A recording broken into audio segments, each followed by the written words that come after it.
देश विदेश में बैठ के डी पंजाबी देख रहे दर्शकों का बहुत ही निघा स्वागत है। पहले दर्शकों, प्रोग्राम अज की गल दे विच आपां हमेशा ही किसी ना किसी नवे विषय के नाल तुहाडे नाल जुड़ते हैं। मनुखी जीवन का वातावरण के नाल जन्म तो गूढ़ा नाता है। वातावरण तो बिना मनुखी जीवन बच नहीं सकता। जे वातावरण इन्ना ही जरूरी है तो फिर वातावरण की चिंता साडी पहल बन जानी चाहिए है जीवन की। तो उस ही चिंता नूं लैके अज असीं तुहाडे रूबरू हाँ। प्रधानमंत्री साहब जदों भी अज की गल करते हैं मन की बात करते हैं तो वो हर बार कोई ना कोई नवा विषय लैके आते हैं। इस बार उन्होंने कुदरत के इस विषय को छुआ और अपनी चिंता को व्यक्त किया है। वो कहते हैं कि कुदरत को संभालना है तो फिर सानू सुचेत होना पएगा, सानू रुख बूटे लगाने पैणगे, जागरूक होकर अपने जिहड़ा फर्ज है उसनों अदा करना पएगा। उस दे नाल दी नाल वो सोलर एनर्जी की गल करते हैं और कुदरती सोमिਆਂ की गल उन्होंने की कि कुदरती सोमिਆਂ ਨੂੰ ਅਸੀਂ ਵਰਤਾਂਗੇ तो ਜਿਹੜੇ ਅਸੀਂ फॉसल्स फ्यूल ਜਿਹੜੇ ਅੱਜ तक ਅਸੀਂ ਵਰਤਦੇ ਪਏ ਆ, ਚਾਹੇ ਉਹ ਅਸੀਂ ਬਿਜਲੀ ਲਾ ਲਈਏ, ਕੋਲਾ है ਜਾਂ ਪੈਟਰੋਲੀਅਮ है, कुदरती गैस है, उन्हां दी वरतों क्योंकि वो खजाना अमुक नहीं है, वो मुक सकता है। जे वो मुकदा है तो फिर साडी चिंता करनी बनती है। वो साधन मुक जाण उस तो पहला सानू कुछ ना कुछ नवा जिहड़ा आ जो साइंस साडी मदद करती है, साइंस की मदद दे नाल सानू कुछ ना कुछ जो नवा दिता जा रहा है ਉਹਦੇ ਨਾਲ सानू चलना चाहिए। सो अज असी इसे चिंता नूं लैके तुहाडे नाल बैठे हैं और गलबात करांगे असी वातावरण की संभाल दे विच कुदरती सोमिਆਂ ਦਾ की योगदान है। मैं गलबात करा मेरे नाल बिल्कुल नाल बैठे सरदार जगदीप सिंह सोढी जी ਜਿਹੜੇ कि सोशल वर्कर ने, नरोल सेवा संगठन है इन्हां दा, श्री मुक्तसर साहब तो साडे नाल जुड़े है। बहुत ज़्यादा काम इन्होंने वातावरण की संभाल दे कीता है। सोढी साहब स्वागत है जी प्रोग्राम च। दूसरे जिहड़े स्पैशलिस्ट ने वो ने सरदार सरबजीत सिंह जी, ये मुख्य तौर पर इंजीनियर ने और ये भी दसणगे कि कुदरती सोमिਆਂ ਨੂੰ किवें आपां वरत के वातावरण की संभाल करनी है।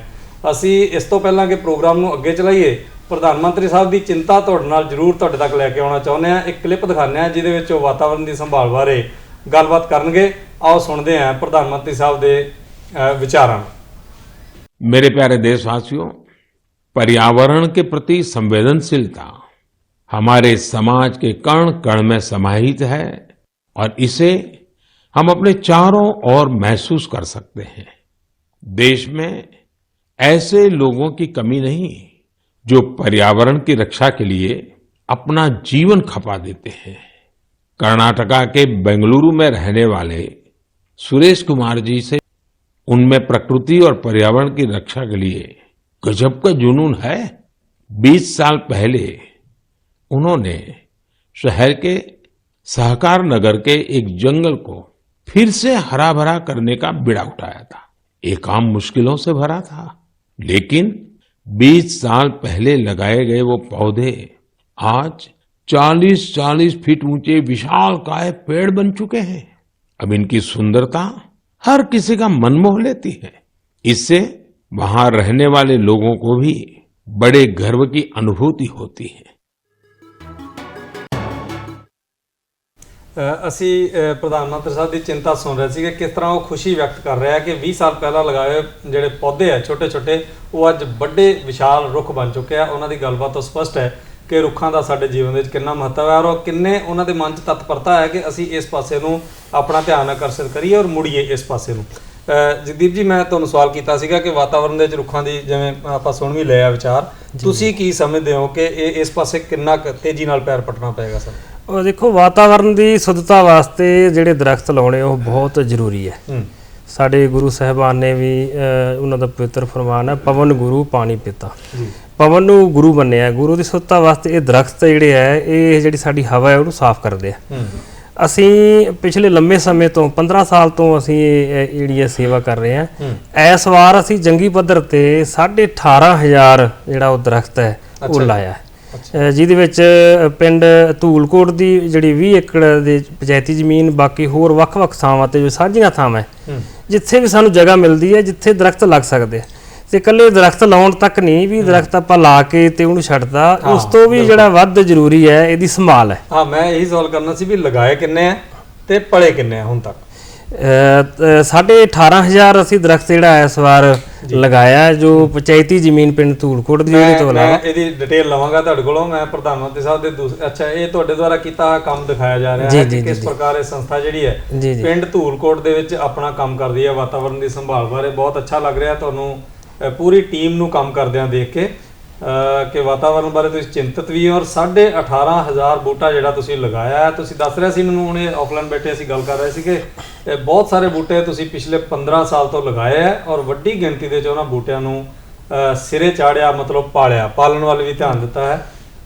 ਇਹ ਕੰਮ ਸਾਨੂੰ ਸਿਰਫ ਦਿਖਾਵੇ ਮਾਤਰ ਨਹੀਂ, ਇਹਨਾਂ ਲੋਕਾਂ ਤੋਂ ਸਾਨੂੰ ਪ੍ਰੇਰਨਾ ਲੈਣੀ ਚਾਹੀਦੀ ਹੈ ਜੀ ਕਿ ਅਸੀਂ ਪ੍ਰੇਰਿਤ ਹੋਈਏ ਔਰ ਇਸ ਕੰਮ ਨੂੰ ਦਿਖਾਵੇ ਤੋਂ ਦੂਰ ਹੋ ਕੇ ਆਪਣੀ ਲੋੜ ਸਮਝਦਿਆਂ ਹੋਇਆਂ, ਸਮਾਜ ਦੀ ਲੋੜ ਸਮਝਦਿਆਂ ਹੋਇਆਂ, ਆਪਣੀ ਮੁੱਖ ਚੁਣੌਤੀ ਜਾਂ ਚਿੰਤਾ ਸਮਝਦਿਆਂ ਹੋਇਆਂ ਸਾਨੂੰ ਇਹਦੇ ਬਾਰੇ ਕੰਮ ਕਰਨ ਦੀ ਲੋੜ ਹੈ। ਬਿਲਕੁਲ ਬਿਲਕੁਲ ਬਹੁਤ ਅੱਛਾ ਲੱਗਿਆ। ਮੈਂ ਵਧਾਈ ਦੇਣਾ ਚਾਹੁੰਦਾ ਤੁਹਾਨੂੰ ਸਟੂਡੀਓ ਵੱਲੋਂ ਕਿ ਤੁਸੀਂ ਇੱਕ ਅੱਛਾ ਕੰਮ ਕਰ ਰਹੇ ਹੋ। ਇਹਦੇ ਲਈ ਹੋਰ ਕੀ ਕਹਿਣਾ ਚਾਹੁੰਦੇ ਹੋ? ਇਹਦਾ ਮੈਂ ਇਹੀ ਕਹਿਣਾ ਚਾਹੁੰਦਾ ਵੀ ਦਰਖਤ ਲਾਉਣ ਦੀ ਜਿਹੜੀ ਮੁਹਿੰਮ ਹੈ ਇਹਨੂੰ ਇੱਥੋਂ ਤੱਕ ਸੀਮਤ ਨਾ ਰੱਖੋ ਵੀ ਆਪਾਂ ਦਰਖਤ ਲਗਾਤਾ, ਅਗਲੇ ਦਿਨ ਅਖਬਾਰ 'ਚ ਫੋਟੋ ਆ ਗਈ, ਉਹਨੂੰ ਦੇਖ ਕੇ ਖੁਸ਼ ਹੋ ਗਏ ਤੇ ਇਹ ਕੰਮ ਖਤਮ ਹੋ ਗਿਆ। ਜੀ ਬਿਲਕੁਲ। ਦਰਖਤ ਲਾਉਣਾ ਤਾਂ ਇੱਕ ਸ਼ੁਰੂਆਤ ਹੈ, ਉਹਨੂੰ ਬੱਚਿਆਂ ਵਾਂਗੂ ਪਾਲਣਾ। ਅਸੀਂ ਜੋ 15 ਸਾਲ ਪਹਿਲਾਂ ਪਿੰਡ ਦੇ ਵਿੱਚ ਜਾਂ ਲਗਭਗ ਇਲਾਕਿਆਂ ਦੇ ਵਿੱਚ ਦਰਖਤ ਲਗਾਏ ਸੀ, ਜਦੋਂ ਅੱਜ ਉਹਨਾਂ ਦੀ ਛਾਂ ਮਾਣਦੇ ਆ ਜਾਂ ਜਿਹੜੇ ਫਲਦਾਰ ਬੂਟੇ ਉਹਨਾਂ ਦੇ ਫਲ ਖਾਂਦੇ ਆ, ਸਾਡੇ ਮਨ ਨੂੰ ਬੜੀ ਖੁਸ਼ੀ ਹੁੰਦੀ ਹੈ।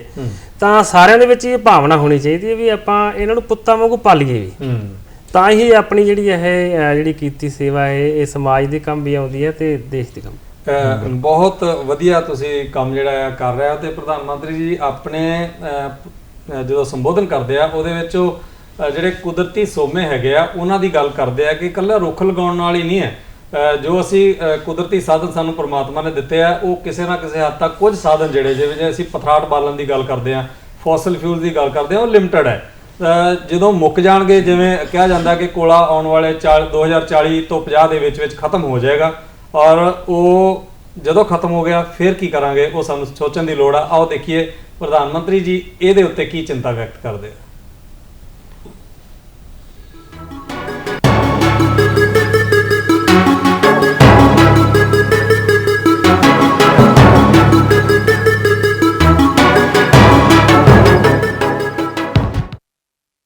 सूर्यदेव का ये वरदान है सौर ऊर्जा, सोलर एनर्जी। आज एक ऐसा विषय है जिसमें पूरी दुनिया अपना भविष्य देख रही है और भारत के लिए तो सूर्यदेव सदियों से उपासना ही नहीं, जीवन पद्धति के भी केंद्र में रह रहे हैं। भारत आज अपने पारंपरिक अनुभवों को आधुनिक विज्ञान से जोड़ रहा है। तभी आज हम सौर ऊर्जा से बिजली बनाने वाले सबसे बड़े देशों में शामिल हो गए हैं। सौर ऊर्जा से कैसे हमारे देश के गरीब और मध्यम वर्ग के जीवन में बदलाव आ रहा है, वो भी अध्ययन का विषय है। तमिलनाडु में कांचीपुरम में एक किसान है थिरु के एजिलन। इन्होंने पीएम कुसुम योजना का लाभ लिया और अपने खेत में 10 हॉर्स पावर का सोलर पंप सेट लगवाया। अब उन्हें अपने खेत के लिए बिजली पर कुछ खर्च नहीं करना होता है। खेत में सिंचाई के लिए अब वो सरकार की बिजली सप्लाई पर निर्भर भी नहीं है। वैसे ही राजस्थान के भरतपुर में पीएम कुसुम योजना के एक और लाभार्थी किसान हैं कमलजी मीणा। कमल जी ने खेत में सोलर पंप लगाया जिससे उनकी लागत कम हो गई है। लागत कम हुई तो आमदनी भी बढ़ गई। कमल जी सोलार बिजली से दूसरे कई छोटे उद्योगों को भी जोड़ रहे हैं।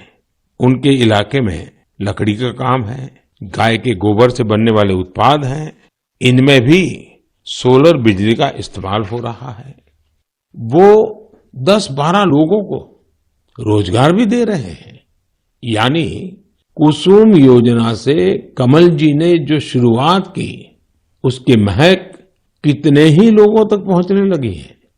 साथियों, क्या आप कभी कल्पना कर सकते हैं कि आप महीने भर बिजली का उपयोग करें और आपका बिजली बिल आने के बजाय आपको बिजली के पैसे मिले? सौर ऊर्जा ने ये भी कर दिखाया है। आपने कुछ दिन पहले देश के पहले सूर्यग्राम गुजरात के मोढेरा की खूब चर्चा सुनी होगी। मोढेरा सूर्यग्राम के ज्यादातर घर सोलर पावर से बिजली पैदा करने लगे हैं। अब वहां के कई घरों में महीने के आखिर में बिजली का बिल नहीं आ रहा, बल्कि बिजली से कमाई का चेक आ रहा है। ये होता देख अब देश के बहुत से गांवों के लोग मुझे चिट्ठियां लिखकर कह रहे हैं कि उनके गांव को भी सूर्यग्राम में बदला जाए। यानी वो दिन दूर नहीं जब भारत में सूर्य ग्रामों का निर्माण बहुत बड़ा जन आंदोलन बनेगा और इसकी शुरुआत मोढेरा गांव के लोग कर ही चुके हैं। ਸੂਰਜੀ ਊਰਜਾ ਕੁਦਰਤ ਦੀ ਅਮੁੱਕ ਦਾਤ ਹੈ ਜਿਸ ਦੀ ਵਰਤੋਂ ਕਰਨ ਲਈ ਸਾਨੂੰ ਸੁਚੇਤ ਹੋਣਾ ਹੈ। ਪ੍ਰਧਾਨ ਮੰਤਰੀ ਜੀ ਸਾਫ਼-ਸਾਫ਼ ਸ਼ਬਦਾਂ 'ਚ ਘਰ ਤੋਂ ਲੈ ਕੇ ਫੈਕਟਰੀ ਖੇਤ ਹਰ ਜਗ੍ਹਾ ਤੇ ਇਸ ਦੀ ਵਰਤੋਂ ਕੀਤੀ ਜਾ ਸਕਦੀ ਹੈ। ਸਰਬਜੀਤ ਸਿੰਘ ਜੀ ਦੱਸਣਗੇ ਇਹਦੀ ਡਿਟੇਲ ਕਿ ਕਿਵੇਂ ਜਿਸ ਤਰ੍ਹਾਂ ਆਪਾਂ ਸੁਣ ਰਹੇ ਸੀ ਪ੍ਰਧਾਨ ਮੰਤਰੀ ਸਾਹਿਬ ਦੀ ਗੱਲਬਾਤ, ਤੁਸੀਂ ਦੱਸੋਗੇ ਜਿਹੜਾ ਸੂਰਜੀ ਊਰਜਾ ਇਹ ਦੂਜਾ ਪ੍ਰਮੁੱਖ ਸਾਧਨ ਹੈ, એનર્ਜੀ ਹੈ ਇੱਕ ਤਰ੍ਹਾਂ ਨਾਲ, એનર્ਜੀ ਤੋਂ ਬਿਨਾਂ ਜੀਵਨ ਚੱਲਦਾ ਨਹੀਂ ਹੈ ਜੀ ਬਿਲਕੁਲ। ਔਰ ਇਸ ਵੇਲੇ એનર્ਜੀ ਦਾ ਸਭ ਤੋਂ ਵੱਡਾ ਸਰੋਤ ਸਾਡੇ ਕੋਲ ਸੂਰਜ ਹੈ ਜਿਹੜਾ ਕਿ ਖਤਮ ਨਹੀਂ ਹੋਣ ਵਾਲਾ। ਕੀ ਲੱਗਦਾ ਤੁਹਾਨੂੰ ਕਿ ਕਿਵੇਂ ਇਹ ਸਾਡੇ ਲਈ ਲਾਹੇਵੰਦ ਹੋ ਸਕਦਾ ਹੈ? ਹਰਭਜਨ ਜੀ, ਜਿਵੇਂ ਪ੍ਰਧਾਨ ਮੰਤਰੀ ਜੀ ਨੇ ਚਿੰਤਾ ਵਿਅਕਤ ਕੀਤੀ ਹੈ ਤੇ ਬਖੂਬੀ ਦੱਸਿਆ ਸਾਨੂੰ ਕਿ ਸੂਰਜ ਦੀ ਊਰਜਾ ਨੂੰ ਅਸੀਂ ਯੂਜ਼ ਕਰਕੇ, ਵਰਤੋਂ ਕਰਕੇ ਅਸੀਂ ਆਪਣੇ ਭਵਿੱਖ ਨੂੰ ਬਚਾ ਸਕਦੇ ਹਾਂ। ਜਿਵੇਂ ਕਿ ਆਪਣੇ ਕੋਲ ਪਦਾਰਥ ਨੇ ਉਹ ਖਤਮ ਹੋ ਰਹੇ ਨੇ, ਖਤਮ ਹੋਣ ਦੇ ਨਾਲ ਨਾਲ ਵਾਤਾਵਰਣ ਨੂੰ ਪੋਲਿਊਟ ਵੀ ਕਰਦੇ ਨੇ ਸਾਡੇ ਪਾਵਰ ਪਲਾਂਟ ਜਿਹੜੇ ਲੱਗੇ ਹੋਏ ਨੇ ਕੋਲ ਦੇ ਉੱਤੇ ਜਾਂ ਪੈਟਰੋਲੀਅਮ ਬੇਸਡ ਨੇ, ਤਾਂ ਇਸ ਵਾਤਾਵਰਣ ਨੂੰ ਵੀ ਅਸੀਂ ਬਚਾ ਸਕਦੇ ਹਾਂ। ਸੂਰਜ ਸਾਡੇ ਕੋਲੇ ਬਹੁਤ ਵੱਡਾ ਊਰਜਾ ਦਾ ਸਰੋਤ ਆ ਜਿਹਦੀ ਊਰਜਾ ਨੂੰ ਅਸੀਂ ਵਰਤ ਕੇ ਆਪਣੀਆਂ ਰੋਜ਼ ਦੀਆਂ ਲੋੜਾਂ, ਆਉਣ ਵਾਲੇ ਸਮੇਂ ਦੀਆਂ ਲੋੜਾਂ ਨੂੰ ਪੂਰਾ ਕਰ ਸਕਦੇ ਹਾਂ। ਜਿਵੇਂ ਕਿ ਆਪਾਂ ਸਾਰੇ ਜਾਣਦੇ ਹਾਂ ਅੱਜ ਕੱਲ੍ਹ ਸਾਰਾ ਕੁਝ ਸਾਡਾ ਬਿਜਲੀ ਦੇ ਉੱਪਰ ਨਿਰਭਰ ਹੋ ਚੁੱਕਿਆ। ਅਸੀਂ ਮੋਬਾਈਲ ਫੋਨ ਤੋਂ ਬਿਨਾਂ ਬਾਹਰ ਨਹੀਂ ਨਿਕਲਦੇ ਘਰ ਤੋਂ, ਤਾਂ ਉਸ ਨੂੰ ਚਾਰਜ ਕਰਨ ਦੇ ਲਈ ਵੀ ਸਾਨੂੰ ਬਿਜਲੀ ਚਾਹੀਦੀ ਆ। ਤਾਂ ਕਿਉਂ ਨਾ ਇਹੋ ਜਿਹੀ ਬਿਜਲੀ ਪੈਦਾ ਕੀਤੀ ਜਾ ਸਕੇ ਜਿਹਦੇ ਨਾਲ ਸਾਡਾ ਖਰਚਾ ਵੀ ਘੱਟ ਹੋਵੇ, ਪੈਸੇ ਵੀ ਬਚਣ ਤੇ ਅਸੀਂ ਵਾਤਾਵਰਣ ਨੂੰ ਵੀ ਬਚਾ ਸਕੀਏ। ਤਾਂ ਇਹ ਦੋਨੋਂ ਗੱਲਾਂ ਸੂਰਜੀ ਊਰਜਾ ਪੂਰਾ ਕਰਦੀ ਹੈ। ਲਗਭਗ ਪਿਛਲੇ 5-7 ਸਾਲ ਤੋਂ ਬਹੁਤ ਵੱਡੇ ਪੱਧਰ ਦੇ ਉੱਤੇ ਇਹਦੇ ਬਾਰੇ ਚਿੰਤਾ ਕੀਤੀ ਜਾ ਰਹੀ ਹੈ ਔਰ ਬਹੁਤ ਸਾਰੇ ਪ੍ਰੋਜੈਕਟ ਸਾਡੇ ਦੇਸ਼ ਦੇ ਵਿੱਚ, ਜਿਵੇਂ ਪ੍ਰੋਜੈਕਟ ਲੱਗੇ ਹੋਏ ਗੁਜਰਾਤ ਦੇ ਵਿੱਚ ਹੈ, ਰਾਜਸਥਾਨ 'ਚ ਹੈ ਔਰ ਜਵਾਹਰ ਲਾਲ ਨਹਿਰੂ ਯੋਜਨਾ ਦੇ ਅਧੀਨ ਵੀ 2022 ਤੱਕ ਉਹਨਾਂ ਨੇ 20,000 ਮੈਗਾਵਾਟ ਤੱਕ ਦਾ ਏਮ ਰੱਖਿਆ ਹੋਇਆ। ਬੜੇ ਵੱਡੇ ਪੱਧਰ ਦੇ ਉੱਤੇ ਕੰਮ ਚੱਲ ਰਿਹਾ ਹੈ। ਕੀ ਤੁਹਾਨੂੰ ਲੱਗਦਾ ਕਿ ਇਹ ਜਿਹੜੀ ਅਸੀਂ ਰਵਾਇਤੀ ਬਿਜਲੀ ਵਰਤਦੇ ਹਾਂ ਉਹਦਾ ਪੂਰੀ ਤਰ੍ਹਾਂ ਨਾਲ ਬਦਲ ਹੋ ਸਕਦਾ ਹੈ? ਜੀ ਬਿਲਕੁਲ, ਇਹਦਾ ਅਸੀਂ ਪੂਰੀ ਤਰ੍ਹਾਂ ਨਾਲ ਬਦਲ ਕਰ ਸਕਦੇ ਹਾਂ, ਪਰ ਸਾਡੇ ਜਿਹੜੇ ਕੰਜ਼ਿਊਮਰ ਨੇ, ਜਿਹੜੇ ਖਪਤਕਾਰ ਨੇ, ਉਹਨਾਂ ਨੂੰ ਇਹਦੇ ਪ੍ਰਤੀ ਧਿਆਨ ਦੇਣਾ ਪਏਗਾ, ਥੋੜਾ ਸੁਚੇਤ ਹੋਣਾ ਪਏਗਾ। ਜਿਵੇਂ ਕਿ ਸੈਂਟਰ ਸਰਕਾਰਾਂ ਜਾਂ ਦੁਨੀਆ ਦੇ ਵਿੱਚ ਸੌਰ ਊਰਜਾ ਨੂੰ ਦੇਖਿਆ ਜਾ ਰਿਹਾ ਇੱਕ ਬਿਜਲੀ ਦਾ ਵੱਡਾ ਬਦਲ, ਤਾਂ ਇਹ ਬਿਲਕੁਲ ਸਹੀ ਹੈ, ਇਹ ਬਦਲ ਹੈਗਾ। ਅੱਜ ਕੱਲ੍ਹ ਤਾਂ ਦੇਖੋ ਅਸੀਂ ਫਲੋਟਿੰਗ ਸੋਲਰ ਪਲਾਂਟਸ ਵੀ ਤਿਆਰ ਕਰਨੇ ਸ਼ੁਰੂ ਕਰਤੇ। ਅਗਰ ਆਪਾਂ ਭਾਰਤ ਦੀ ਗੱਲ ਕਰੀਏ ਤਾਂ ਪਿੱਛੇ ਜਿਹੀ 2022 ਦੇ ਵਿੱਚ ਤਾਂ ਤੇਲੰਗਾਨਾ ਦੇ ਵਿੱਚ ਰਾਮਾ ਦੇ ਵਿੱਚ ਇੱਕ ਪਲਾਂਟ ਤਿਆਰ ਕੀਤਾ ਜੋ ਕਿ 100 ਮੈਗਾਵਾਟ ਦੇ ਵਿੱਚ। ਅੱਛਾ ਜੀ। ਪਰ ਉਹਦਾ ਹੁਣ ਤੱਕ 20 ਮੈਗਾਵਾਟ ਅਸੀਂ ਆਪਰੇਸ਼ਨਲ ਕਰ ਚੁੱਕੇ ਹਾਂ, ਜੋ ਕਿ ਸਾਨੂੰ એનર્ਜੀ ਦੇਣੀ ਸਟਾਰਟ ਕਰ ਚੁੱਕਿਆ ਹੈ। ਤਾਂ ਇਸ ਤੋਂ ਅਸੀਂ ਬਹੁਤ ਵਧੀਆ ਫਿਊਚਰ ਨੂੰ ਦੇਖ ਰਹੇ ਹਾਂਗੇ। ਸੋ ਸ਼ੁਕਰੀਆ ਤੁਹਾਡਾ। ਅਸੀਂ ਹੁਣ ਤੱਕ ਸਮਝ ਚੁੱਕੇ ਹਾਂ ਕਿ ਕੁਦਰਤੀ ਸਰੋਤਾਂ ਦੇ ਜਿੱਥੇ ਸਾਨੂੰ ਇੱਕ ਬੰਨੇ ਵਾਤਾਵਰਣ ਸੰਭਾਲਣ ਲਈ ਅਸੀਂ ਪੌਦੇ ਲਗਾ ਸਕਦੇ ਹਾਂ ਔਰ ਜਿਹੜੀ ਕੁਦਰਤੀ એનર્ਜੀ ਆ ਉਸ ਨੂੰ ਵਧਾ ਸਕਦੇ ਹਾਂ।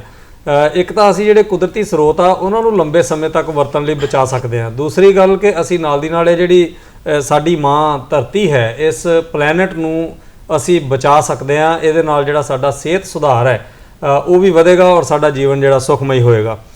ਤੁਸੀਂ ਡਾਕਟਰ ਸਾਹਿਬ ਇਹ ਦੱਸੋ ਕਿ ਜਿਹੜਾ ਤੁਸੀਂ ਕੰਮ ਕਰ ਰਹੇ ਹੋ, ਬੜੇ ਵੱਡੇ ਪੱਧਰ ਦੇ ਉੱਤੇ ਕਰ ਰਹੇ ਆ, ਇਹਦੀ ਲਾਗ ਕਿਵੇਂ ਲੱਗੀ ਤੇ ਹੁਣ ਤੱਕ ਕਿੱਧਰ ਨੂੰ ਜਾ ਰਿਹਾ? ਅਗਲਾ ਪ੍ਰੋਜੈਕਟ ਕੀ ਹੈ ਇਹਦੇ ਵਿੱਚ ਤੁਹਾਡਾ? ਜਿਹੜਾ ਅਸੀਂ ਇਹਦੀ ਸ਼ੁਰੂਆਤ ਕੀਤੀ ਹੈ ਜੀ, ਸਾਡੇ ਜੋ ਸੰਸਥਾ ਦਾ ਜੋ ਮੇਨ ਅਸੀਂ ਮਨੋਰਥ ਲੈ ਕੇ ਚੱਲੇ ਆ, ਤੁਹਾਨੂੰ ਨਾਲ ਪਾਤਸ਼ਾਹ ਮਹਾਰਾਜ ਦੀਆਂ ਸਿੱਖਿਆਵਾਂ ਦਾ ਪ੍ਰਚਾਰ ਕਰਨਾ। ਆਹ ਸੇਵਾ ਵੀ ਉਸੇ ਜਿਹੜਾ ਇਹ ਸਿੱਖਿਆਵਾਂ ਦੇ ਪ੍ਰਚਾਰ ਦਾ ਇੱਕ ਹਿੱਸਾ ਹੈ। ਗੁਰੂ ਸਾਹਿਬ ਨੇ ਆਪਣੀ ਜ਼ਿੰਦਗੀ ਦੇ ਅੰਤਲੇ 18 ਅਹਿਮ ਵਰੇ ਸ੍ਰੀ ਕਰਤਾਰਪੁਰ ਸਾਹਿਬ ਦੀ ਧਰਤੀ ਤੇ ਬਿਤਾਏ ਆ। ਉੱਥੋਂ ਹੀ ਸਾਨੂੰ ਇਹ ਕਿਰਤ ਕਰੋ, ਨਾਮ ਜਪੋ, ਵੰਡ ਛਕੋ ਦਾ ਜਿਹੜਾ ਸੰਦੇਸ਼ ਦਿੱਤਾ। ਤਾਂ ਉਸੇ ਸੇਵਾ ਦੇ ਜਿਹੜੀ ਇਹ ਉਹ ਇੱਕ ਕੜੀ ਹੈ ਜੋ ਉਹਦੇ ਤਹਿਤ ਅਸੀਂ ਸੇਵਾ ਕਰ ਰਹੇ ਹਾਂ। ਤੇ ਸਾਨੂੰ ਗੁਰੂ ਸਾਹਿਬ ਨੇ ਗੁਰਬਾਣੀ ਦੇ ਵਿੱਚ ਇਹਦਾ ਸਾਰਾ ਖਰਚ ਜਿਹੜਾ ਆਪ ਉਠਾਉਂਦੇ ਹੋ? ਹਾਂ ਬਿਲਕੁਲ ਜੀ, ਇਹਦਾ ਜਿਹੜਾ ਸਾਡੇ ਜਿਹੜੇ ਮੈਂਬਰ ਸਾਹਿਬਾਨ ਹੈ ਉਹਨਾਂ ਵੱਲੋਂ ਆਪਣਾ ਸਾਰੀ ਇਹ ਸੇਵਾ ਨਿਭਾਈ ਜਾਂਦੀ ਹੈ। ਬਿਲਕੁਲ ਠੀਕ ਹੈ। ਤੇ ਪਰ ਜਦੋਂ ਉਪਰਾਲਾ ਕਰਦੇ ਆ ਇਹੋ ਜਿਹੇ ਚੰਗੇ ਕੰਮਾਂ ਦੇ ਵਿੱਚ ਕੋਈ ਕਿਸੇ ਤਰ੍ਹਾਂ ਦੀ ਕਮੀ ਨਹੀਂ ਆਉਂਦੀ, ਪਰ ਤੁਹਾਡੇ ਮਨ 'ਚ ਇੱਕ ਸੱਚੇ ਮਨੋਂ ਤੁਹਾਡਾ ਇੱਕ ਇਹ ਜਿਹੜਾ ਹੌਸਲਾ ਹੋਣਾ ਚਾਹੀਦਾ ਵੀ ਇਹ ਕੰਮ ਅਸੀਂ ਕਰਨਾ। ਇਸ ਕੰਮ ਨੂੰ ਜਗਦੀਪ ਜੀ ਕਾਫੀ ਵੱਡੇ ਪੱਧਰ ਤੇ ਕਰ ਰਹੇ ਨੇ। ਇਹਨਾਂ ਕੋਲ ਅਗਲੇ ਸਵਾਲ ਦੇ ਵਿੱਚ ਪੁੱਛਾਂਗੇ ਕਿਉਂਕਿ ਮੇਰਾ ਸੋਲਰ ਊਰਜਾ ਵੱਲ ਧਿਆਨ ਹੈ। ਡਾਕਟਰ ਸਾਹਿਬ ਨੂੰ ਮੈਂ ਸਰਬਜੀਤ ਸਿੰਘ ਨੂੰ ਪੁੱਛਣਾ ਚਾਹੁੰਦਾ ਹਾਂ ਕਿ ਇਹ ਜਿਹੜੀ ਅਸੀਂ ਵਰਤੋਂ ਜਿਵੇਂ ਦੇਖ ਰਿਹਾ ਸੀ ਕਿ ਘਰ ਦੇ ਵਿੱਚ ਵੀ ਲੱਗੀ ਆ, ਖੇਤ ਵਿੱਚ ਵੀ ਲੱਗੀ ਆ, ਫੈਕਟਰੀ ਵਿੱਚ ਵੱਡੇ ਪੱਧਰ ਤੇ ਲੱਗੀ ਆ। ਜੀ ਬਿਲਕੁਲ। ਘਰ ਦੇ ਵਿੱਚ ਕਿੰਨੇ ਕੁ ਉਤਸ਼ਾਹਿਤ ਹੈ ਲੋਕ ਲਗਾਉਣ ਵਾਸਤੇ, ਜਾਂ ਕਿੰਨਾ ਕੁ ਹੋਣਾ ਚਾਹੀਦਾ ਉਹਨਾਂ ਨੂੰ? ਕੀ ਇਹ ਸੇਫ ਹੈ ਬਿਲਕੁਲ ਘਰ ਦੇ ਵਿੱਚ ਪ੍ਰੋਜੈਕਟ ਲਗਾਉਣੇ? ਜੀ ਤੁਹਾਡਾ ਬਹੁਤ ਸੋਹਣਾ ਸਵਾਲ ਆ ਭਾਜਨ ਜੀ। ਜੀ। ਤਾਂ ਇਸ ਸਵਾਲ ਦੇ ਅਕੋਰਡਿੰਗ ਅਗਰ ਦੇਖੀਏ, ਜਿੰਨਾ ਕੁ ਸਾਨੂੰ ਸੁਚੇਤ ਕੀਤਾ ਜਾ ਰਿਹਾ ਸਰਕਾਰਾਂ ਵੱਲੋਂ, ਪਰ ਸਾਡੇ ਜਿਹੜੇ ਕੰਜ਼ਿਊਮਰ ਨੇ ਉਸ ਉਤਸ਼ਾਹ ਨਾਲ ਇਸ ਨੂੰ ਅਡਾਪਟ ਨਹੀਂ ਕਰ ਰਹੇ। ਕੀ ਕਾਰਨ ਹੈ? ਮਹਿੰਗਾ ਲੱਗਦਾ ਜਾਂ ਸੁਚੇਤ ਨਹੀਂ ਹੈ? ਨਹੀਂ, ਸੁਚੇਤ ਤਾਂ ਹੈਗੇ ਨੇ, ਪਰ ਕਿਤੇ ਨਾ ਕਿਤੇ ਜਾ ਕੇ ਉਹਨਾਂ ਨੂੰ ਇਹ ਸਿਸਟਮ ਮਹਿੰਗਾ ਲੱਗਦਾ। ਅੱਛਾ। ਪਰ ਅਸਲ ਦੇ ਵਿੱਚ ਇਹ ਸਿਸਟਮ ਮਹਿੰਗਾ ਨਹੀਂ ਪੈਂਦਾ। ਮੈਂ ਤੁਹਾਡੇ ਮਾਧਿਅਮ ਦੁਆਰਾ ਦੱਸਣਾ ਚਾਹੁੰਦਾਗਾ, ਐਕਸਪਰਟ ਹੋ, ਤੁਹਾਡੇ ਕੋਲ ਪੂਰੀ ਡਿਟੇਲ ਦੀ ਜਾਣਨੀ ਚਾਹੁੰਦਾ। ਹਾਂ ਬਿਲਕੁਲ ਸਰ, ਮੈਂ ਇਹ ਤੁਹਾਡੇ ਮਾਧਿਅਮ ਦੁਆਰਾ ਇਹ ਦੱਸਣਾ ਚਾਹੁੰਦਾਗਾ ਕਿ ਇਹ ਜਿਹੜਾ ਸਿਸਟਮ ਹੈ ਇਹ ਬੜਾ ਵਾਜਬ ਪੈਂਦਾਗਾ ਸਾਨੂੰ, ਕਿਉਂਕਿ ਅਸੀਂ ਇੱਕ ਵਾਰ 25 ਸਾਲ ਦੇ ਲਈ ਇਨਵੈਸਟਮੈਂਟ ਕਰਦੇ ਹਾਂ। ਅੱਛਾ। ਤੇ ਇਹ ਸਾਡਾ ਜਿਹੜਾ ਪੇ ਬੈਕ, ਅਗਰ ਅਸੀਂ ਬਿਜਲੀ ਦਾ ਬਿੱਲ ਦੇਖ ਲਈਏ ਤਾਂ 2 ਤੋਂ 2.5 ਸਾਲ ਦੇ ਬਿੱਲ ਅਗਰ ਅਸੀਂ ਪੇ ਕਰਨੇ ਆ ਤਾਂ ਉਨੇ ਹੀ ਬਿੱਲ ਦੀ ਕੀਮਤ ਦੇ ਵਿੱਚ ਸਾਡਾ ਸੋਲਰ ਸਿਸਟਮ ਲੱਗ ਜਾਂਦਾ ਸਾਡੇ ਘਰ ਦੇ ਉੱਪਰ। ਮਤਲਬ ਬਾਕੀ ਦੀ 20-22 ਸਾਲ ਬਿਜਲੀ ਅਸੀਂ ਜਿਹੜੀ ਆ ਉਹ ਫ੍ਰੀ ਵਰਤਣੀ ਹੈ। ਫ੍ਰੀ ਵਰਤਣੀ ਹੈ ਤੇ ਸਾਨੂੰ ਬਿਜਲੀ ਵਰਤਣ ਸਮੇਂ ਕੋਈ ਸੰਕੋਚ ਨਹੀਂ ਕਰਨਾ ਪੈਂਦਾ। ਅਸੀਂ ਖੁੱਲ੍ਹ ਕੇ ਬਿਜਲੀ ਦੀ ਵਰਤੋਂ ਕਰ ਸਕਦੇ ਹਾਂ, ਕਿਉਂਕਿ ਅਸੀਂ ਇਹਨੂੰ ਬੜੇ ਵਾਜਬ ਰੇਟ ਦੇ ਉੱਤੇ ਤੇ ਬੜੇ ਵਧੀਆ ਤਰੀਕੇ ਨਾਲ ਤਿਆਰ ਕਰ ਲੈਂਦੇ ਆ, ਤੇ ਸਾਡੀ ਵੋਲਟੇਜ ਵੀ ਜਿਹੜੀ ਹੈਗੀ ਆ, ਘਰ ਦੇ ਉਪਕਰਨ ਵੀ ਇਸ ਦੇ ਨਾਲ ਡੈਮੇਜ ਹੋਣੋਂ ਬਚ ਜਾਂਦੇ ਆ, ਉਹ ਵੀ ਸਾਨੂੰ ਪੂਰੀ ਮਿਲਦੀ ਹੈ। ਇਹ ਪੂਰਾ ਸਟੈਬਲਾਈਜ਼ ਕਰੰਟ ਹੁੰਦਾ? ਬਿਲਕੁਲ ਜੀ ਬਿਲਕੁਲ, ਪੂਰਾ ਸਟੈਬਲਾਈਜ਼ਡ ਕਰੰਟ ਹੁੰਦਾ। 230 ਵੋਲਟ ਜੋ ਕਿ ਸਾਡਾ ਗ੍ਰਿਡ ਸਪਲਾਈ ਦਿੰਦਾ, 50 ਹਰਟਜ਼ ਦੀ ਫ੍ਰੀਕੁਐਂਸੀ ਦੇ ਉੱਪਰ, ਸਾਰਾ ਕੁਝ ਗ੍ਰਿਡ ਦੇ ਅਕੋਰਡਿੰਗ ਹੀ ਹੁੰਦਾ। ਬਿਲਕੁਲ ਠੀਕ ਹੈ, ਮੈਂ ਅਗਲੀ ਡਿਟੇਲ ਲਵਾਂਗਾ। ਉਸ ਤੋਂ ਪਹਿਲਾਂ ਮੈਂ ਜਾਣਨਾ ਚਾਹੁੰਦਾ ਤੁਹਾਡੇ ਕੋਲ ਜਗਦੀਪ ਜੀ ਕਿ ਤੁਸੀਂ ਗੁਰੂ ਨਾਨਕ ਸਾਹਿਬ ਦੀ ਗੱਲ ਕੀਤੀ, ਗੁਰਬਾਣੀ ਬੇਸਡ ਤੁਸੀਂ ਇਸ ਨੂੰ ਇੱਕ ਏਮ ਲੈ ਕੇ ਚੱਲੇ ਹੋ। ਬਿਲਕੁਲ। ਪਾਕਿਸਤਾਨ ਤੱਕ ਪਹੁੰਚ ਗਏ ਇਸ ਇੱਛਾ ਨੂੰ ਲੈ ਕੇ 2 ਵਾਰ, ਔਰ ਤੁਹਾਨੂੰ ਪਰਮਿਸ਼ਨ ਵੀ ਦਿੱਤੀ ਗਈ ਸਰਕਾਰ ਵੱਲੋਂ। ਉਹਦੀ ਥੋੜੀ ਜਿਹੀ ਡਿਟੇਲ। ਜਿਹੜਾ ਕਰਤਾਰਪੁਰ ਸਾਹਿਬ ਕੋਰੀਡੋਰ ਰਾਹੀਂ ਜਦੋਂ ਨਗਰ ਕੀਰਤਨ ਅਸੀਂ ਸਾਨੂੰ 2 ਵਾਰ ਪਰਮਿਸ਼ਨ ਮਿਲੀ ਹੈ, ਤਾਂ ਜਦੋਂ ਇਹ ਲਾਂਘਾ ਖੁੱਲਿਆ 19 ਨਵੰਬਰ 2019 ਨੂੰ, ਤਾਂ ਪਹਿਲੇ ਦਿਨ ਵੀ ਮੈਨੂੰ ਉਸ ਪਵਿੱਤਰ ਧਰਤੀ ਤੇ ਜਾਣ ਦਾ ਮੌਕਾ ਮਿਲਿਆ, ਜੋ ਮਾਨਯੋਗ ਸਾਡੇ ਪ੍ਰਧਾਨ ਮੰਤਰੀ ਸਾਹਿਬ ਨੇ ਇਹ ਲਾਂਘੇ ਦੀ ਸ਼ੁਰੂਆਤ ਕੀਤੀ ਸੀ। ਅੱਛਾ ਜੀ। ਤੇ ਅਸੀਂ ਉਹਨਾਂ ਦੇ ਵੀ ਧੰਨਵਾਦੀ ਹਾਂ। ਤਾਂ ਉਸ ਧਰਤੀ ਤੇ ਜਾ ਕੇ ਅਸੀਂ 2 ਵਾਰ ਨਗਰ ਕੀਰਤਨ ਲੈ ਕੇ ਗਏ, ਉੱਥੇ ਹੀ ਸਾਨੂੰ ਜਿਹੜਾ ਇਹ ਜਿਹੜਾ ਵੱਡੇ ਪੱਧਰ ਤੇ ਇਹ ਸਾਨੂੰ ਜਿਹੜੀ ਨਾ ਪ੍ਰਮਾਤਮਾ ਵੱਲੋਂ ਇੱਕ ਸ਼ਕਤੀ ਮਿਲੀ ਵੀ ਅਸੀਂ ਉਹ ਇਸ ਸੇਵਾ ਨੂੰ ਵੱਧ ਚੜ ਕੇ ਕਰੀਏ। ਇਹੀ ਰੱਬ ਦੀ ਕੁਦਰਤ ਹੈ, ਆਹੀ ਰੱਬ ਦੀ ਕੁਦਰਤ ਹੈ ਤੇ ਰੱਬ ਇਸੇ ਕੁਦਰਤ ਦੇ ਵਿੱਚ ਵਸਦਾ ਹੈ। ਬਹੁਤ ਹੀ ਵਧੀਆ ਗੱਲ ਤੁਸੀਂ ਕੀਤੀ ਹੈ ਕਿ ਮਹਾਰਾਜ ਨੇ ਤੁਹਾਨੂੰ ਆਪਣੇ ਘਰ ਤੱਕ ਸੱਦਿਆ ਵੀ ਆ, ਔਰ ਕਹਿ ਰਹੇ ਕਿ ਹੱਥੀਂ ਕਿਰਤ ਕਰਨ ਦੀ ਜਿਹੜੀ ਕਰਤਾਰਪੁਰ ਸਾਹਿਬ ਗੁਰੂ ਸਾਹਿਬ ਨੇ ਰੀਤ ਚਲਾਈ ਆ, ਅਸੀਂ ਉਹਨੂੰ ਲੈ ਕੇ ਆਸ਼ਾ ਬਣਾ ਕੇ ਆਪਣਾ ਕੁਦਰਤ ਨੂੰ ਸੰਭਾਲਣ ਵਾਸਤੇ ਕੰਮ ਕਰ ਰਹੇ ਹਾਂ। ਇਹਦੇ ਲਈ ਜਿੰਨੀ ਅਸੀਂ ਇਹਨਾਂ ਦੀ ਸਿਫਤ ਕਰੀਏ, ਇਹਨਾਂ ਵਰਗੀਆਂ ਹੋਰ ਵੀ ਬਹੁਤ ਸਾਰੀਆਂ ਸੰਸਥਾਵਾਂ ਕੰਮ ਕਰਦੀਆਂ ਆ ਔਰ ਜੀ ਜਾਨ ਨਾਲ ਕੰਮ ਕਰਦੀਆਂ। ਸ਼ਾਇਦ ਜੇ ਅੱਜ ਅਸੀਂ ਇਸ ਵਾਤਾਵਰਣ ਦੇ ਵਿੱਚ ਬਚੇ ਬੈਠੇ ਹਾਂ ਤਾਂ ਇਹ ਇਸ ਤਰ੍ਹਾਂ ਦੀਆਂ ਜਿਹੜੀਆਂ ਸੰਸਥਾਵਾਂ ਹੈਗੀਆਂ ਉਹਨਾਂ ਦੇ ਬਦੌਲਤ ਹੀ ਬਚੇ ਬੈਠੇ ਹਾਂ। ਸਾਨੂੰ ਹੋਰ ਸੁਚੇਤ ਹੋਣ ਦੀ ਲੋੜ ਹੈ, ਬਹੁਤ ਜ਼ਿਆਦਾ ਕੰਮ ਇਸ ਮਾਮਲੇ 'ਚ ਕਰਨ ਦੀ ਲੋੜ ਹੈ। ਤੁਸੀਂ ਸਰਬਜੀਤ ਜੀ ਉਹਦੀ ਡਿਟੇਲ ਮੈਨੂੰ ਦੱਸ ਰਹੇ ਸੀਗੇ, ਮੈਂ ਜਾਣਨਾ ਚਾਹੁੰਦਾ ਜਿਵੇਂ ਘਰ 'ਚ ਵੀ ਤੁਸੀਂ ਕਿਹਾ ਲਗਾਉਣਾ ਸੇਫ ਹੈ ਨਾ, ਸਰਕਾਰ ਬਹੁਤ ਸਾਰੀ ਸਬਸਿਡੀ ਦਿੰਦੀ ਹੈ, ਕਿੰਨੀ ਸਬਸਿਡੀ ਮਿਲਦੀ ਹੈ ਔਰ ਲੈਣ ਦਾ ਤਰੀਕਾ ਕੀ ਹੈ? ਪਹਿਲੇ ਮਿਲਦੀ ਹੈ ਜਾਂ ਬਾਅਦ ਵਿੱਚ ਮਿਲਦੀ ਹੈ? ਬਹੁਤ ਸੋਹਣਾ ਸਵਾਲ ਹੈ ਜੀ ਤੁਹਾਡਾ ਇਹ ਵੀ, ਕਿਉਂਕਿ ਆਮ ਖਾਸ ਸਾਡੇ ਜਿਹੜੇ ਖਪਤਕਾਰ ਨੇ ਉਹਨਾਂ ਨੂੰ ਇਹ ਬੜਾ ਦੁਚਿੱਤੀ ਰਹਿੰਦੀ ਆ ਕਿ ਅਸੀਂ ਸਬਸਿਡੀ ਲਵਾਂਗੇ ਤਾਂ ਕਿਸ ਤਰੀਕੇ ਨਾਲ ਲਵਾਂਗੇ ਜੀ। ਹੁਣ ਸਮੇਂ ਦੀਆਂ ਸਰਕਾਰਾਂ ਨੇ ਬੜਾ ਸੌਖਾ ਕਰਤਾ ਸਾਡੇ ਲਈ ਤਰੀਕਾ, ਕਿਉਂਕਿ ਸਾਰਾ ਕੁਝ ਆਨਲਾਈਨ ਕੰਪਿਊਟਰ ਦੇ ਉੱਪਰ ਹੀ ਹੋ ਜਾਂਦਾ।